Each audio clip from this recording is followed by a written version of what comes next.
primary representation system do you use? Hi, it's Bashi and Shanti. Welcome to Bashi Life Coaching YouTube channel. Today we are going to talk about our representation systems. In NLP, we call it the representation systems. However, we can also call it the communication systems, the learning systems, or the sensory systems. But what is it? It is all about how we perceive the inputs that we have around us. We perceive these input through our senses. But which sense do you use primarily to be able to process the information and put it in your head and process it? Let's take an example. Are you a right-handed person or a left-handed person? For instance, I am a right-handed person. So I do most of the actions that I do with my right hand. But my left hand is very important too. We are a team. However, my right hand is the primary movement, is the primary action tool that I have. So it's the same with our senses. Each of us, we use all of our senses to be able to see and process all the input that we have all around us, all the time, every day, since the day we were born. And now let's talk about which one is your primary sense when it comes to learn or when it comes to communicate. This can change because humans, we are so complicated creatures with great working brains. So we cannot really categorize ourselves into 4 or 3, 4, 5 different systems. But what we can do is try to understand which sense we use primarily when it comes to communicate, when it comes to learning, or when it comes to just processing the information. This is very important because when it comes to communicating, we need to communicate with the person in front of us in the best effective way. And to get the best results, the best effective results, we need to understand the type, the style of this person. What kind of communication system does he or she have? So if we understand this, we can adapt to it and we will be able to get better results from our communication. Also, it's very important to understand ourselves. Since let's say that you're a visual person, so you know that when you are learning, it's better for you to read or to check videos or check visuals like images. If you see something, you know that you're going to remember it.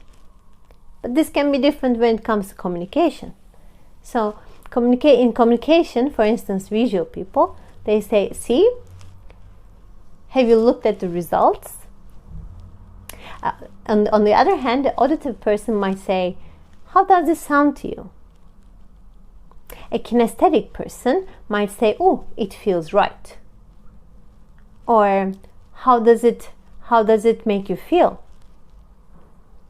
So when we understand what we have as our primary sense, and we all have a great balance between these different systems and styles, but we can always improve the rest. And the more developed all of our senses are, the better communicators we are.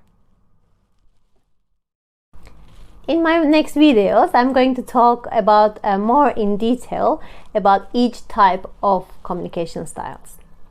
So what we have here are visual, that these are the people. Most of the humans are primarily visuals.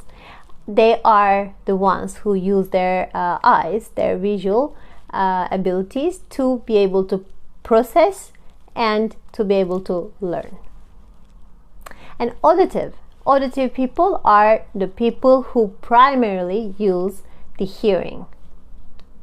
So these are the people who can communicate or learn using the hearing senses more stronger than the others.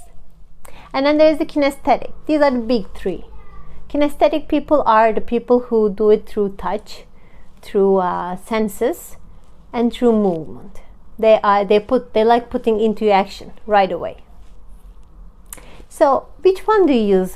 Which one do you think that you use primarily? Let's take an example. For instance, I talked to you about Shanti. He's still here. So you see Shanti and you say, oh yeah, he looks like a dog. So you process the information about Shanti as a dog in your brain. And then he starts barking and you say, oh yeah, he sounds like a dog. So your image of Shanti as a dog is registered in your brain through your sense of hearing. Or you say, Shanti goes for a run. And then you see Shanti running and then you say, oh, Shanti runs like a dog.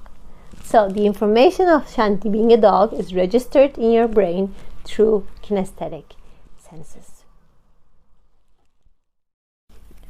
So now let's talk about how you can apply this into your daily lives.